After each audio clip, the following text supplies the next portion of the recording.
The Black Death killed roughly 75 million people between 1347 and 1353. It was the single deadliest pandemic in human history. Entire villages vanished. Populations collapsed. Families were erased. The medieval world experienced what can only be described as a civilizational crisis. But here's what most historians won't tell you. The plague didn't just destroy, it redistributed. It didn't just kill the poor and rich equally. It fundamentally restructured economic power. Because when you strip away the romanticism of medieval history, you discover something far darker and far more interesting. The greatest wealth transfer in pre-modern history wasn't triggered by conquest or revolution. It was triggered by a bacterium. And those who survived didn't just inherit emptiness, they inherited opportunity. Welcome to the Intentional Wallet, where money, power, and history collide. And nothing is ever as simple as it looks. To understand how plague created wealth, you have to understand what the medieval economy looked like before it struck. Europe in the 14th century was locked in a labor stranglehold. Populations were dense relative to available work. The feudal system meant most people were bound to the land. Mobility was restricted. Wages were suppressed by overabundance.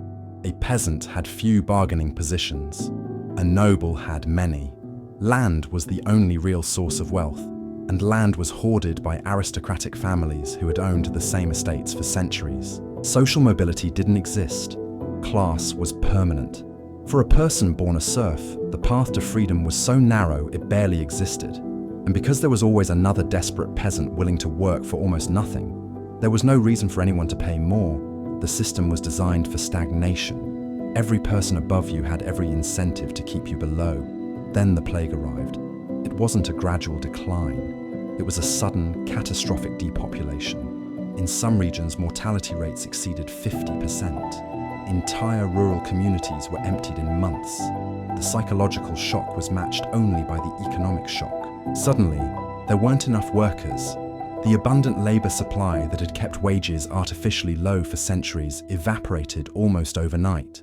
A peasant with a pulse became rare, and rarity creates leverage. What followed was one of the most dramatic shifts in medieval economic power.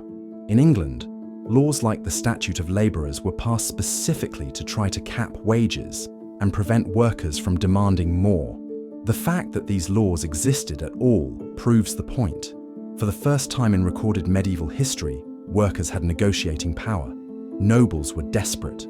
Fields needed harvesting. Castles needed maintaining. Roads needed repair. Churches needed workers. Labor scarcity was suffocating the entire feudal economy, and wages controlled for centuries began to rise. Not gradually, drastically. In some regions, agricultural wages doubled within a generation. In others, they nearly tripled. Workers could now demand not just higher pay, but mobility. They could demand better conditio, enes. They could demand a cut of harvests beyond bare subsistence. For the first time, a serf could leave one lord and negotiate with another. The ability to walk away was an ability to demand concessions. Landlords who had always assumed infinite supply suddenly faced genuine competition for labor. They had to offer better terms or watch their estates collapse into disrepair. This sounds like a minor economic shift. It wasn't. It was the beginning of the end of feudalism. The rigid system that had locked people into permanent bondage for centuries started to crack because the scarcity of labor gave workers something feudalism was never supposed to allow: choice. But the wealth creation didn't stop with wages. It extended into land ownership itself. The plague didn't just kill peasants.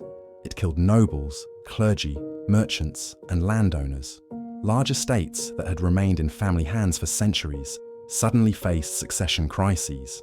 There were no heirs, or the heirs died before they could claim their inheritance, or distant relatives appeared from across Europe, claiming rights they had barely maintained for generations, only to die themselves within months. Land that had been locked away in aristocratic holdings suddenly came on the market.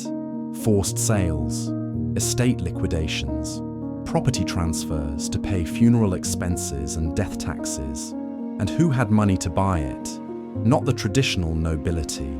They were often in debt after the plague disrupted revenue collection. Manorial income had collapsed. Tax collection was chaotic. But there were others, merchants who had survived and who still had capital in circulation, craftspeople who had accumulated wealth from their elevated wages, moneylenders who had profited from desperate borrowers. Anyone with capital saw an unprecedented opportunity. For the first time, a non-noble could purchase significant land. A merchant could become a landowner, not through inheritance, but through capital accumulation. The invisible wall that separated merchant class from landed nobility began to crack. Within a century of the plague, you see the rise of a new merchant elite. These weren't feudal lords. They were bankers, traders, and entrepreneurs who had bought their way into land wealth during the post-plague chaos. Venice, Florence, Bruges. These cities became centers of power precisely because their merchants had capital when everyone else was scrambling. The Black Death created a liquidity event in real estate that fundamentally altered who could own property. Then there's the craftspeople angle. The plague killed masters and apprentices alike.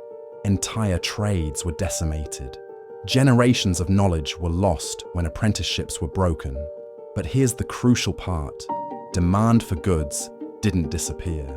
A town still needed a blacksmith. A castle still needed a mason. A monastery still needed a stone carver. Essential skills became impossible to replace quickly. But now there were fewer skilled workers to fill those roles. A craftsman who survived the plague could demand significantly higher wages, charge more for his work, triple his output, and even demand a bigger cut of profits if he was running a business. Some thrived enough to become workshop owners. Others accumulated enough wealth to purchase land themselves. The scarcity of skill, combined with sustained demand, created explosive wage growth for anyone with specialized knowledge. This is why the 15th and 16th centuries saw the emergence of the artisan class as a genuine economic force. These weren't nobles, they weren't peasants anymore. They were a new tier of society built on the scarcity created by plague. The guild system that had previously been restrictive, limiting who could become a master craftsman, actually became more valuable because mastery in a trade now conferred real economic power. You couldn't create competition by lowering standards when there literally weren't enough people with the standards to begin with. What makes this pattern even more striking is what didn't change. Land remained the primary source of wealth. The feudal system didn't collapse immediately, but the fundamental power dynamic shifted. Workers had leverage. New entrants could access land ownership. Specialized skills commanded premium compensation. The system that had kept people locked in place for centuries suddenly became porous, and porous systems allow wealth to flow in new directions. In Italy, this post-plague mobility accelerated the rise of merchant families that would define the Renaissance.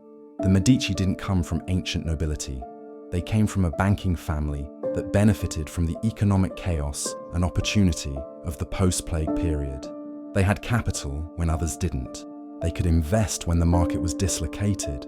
They could take risks because the downside was already priced in. The plague destroyed the old order. The survivors rebuilt it differently. They built it with themselves at the top. But here's where the story gets uncomfortable. This wealth creation came at a cost measured in corpses. 75 million people had to die for the survivors to get richer. The widow whose husband died didn't benefit from his higher earning potential. The child who lost both parents couldn't buy land with inherited capital. The plague wasn't an impersonal economic force. It was human suffering on a scale that's almost incomprehensible. And yet, from that suffering emerged new fortunes, new classes, new possibilities. This pattern is not unique to the Black Death. Every economic catastrophe, every war, every collapse, every sudden depopulation creates a similar dynamic. When the old order is destroyed, survivors can rebuild it to their advantage. Capital becomes more valuable when competition is scarce. Skills become more valuable when practitioners disappear. Land becomes transferable when inheritance lines are broken. And if you step back, this pattern feels surprisingly modern. Economic crises today create similar dynamics. When industries collapse, disruptive entrepreneurs buy the assets at depressed prices. When employment disrupts, those with scarce skills extract enormous compensation. When established hierarchies falter, new players can establish dominance. The mechanics are the same. A medieval serf couldn't become a landowner through savings and hard work. The system was designed to prevent that. But plague broke the system. A modern worker trapped in a consolidating industry faces similar constraints until the industry crashes. Then the constraints disappear. A wage earner suddenly has leverage. An entrepreneur suddenly has opportunities. A restructured economy suddenly has openings. The deeper lesson is that extreme rigidity creates the conditions for disruption. When systems are too tight, they eventually break.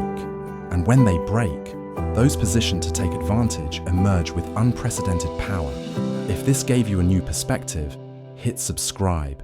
History has the answers, and I'll show you where to look.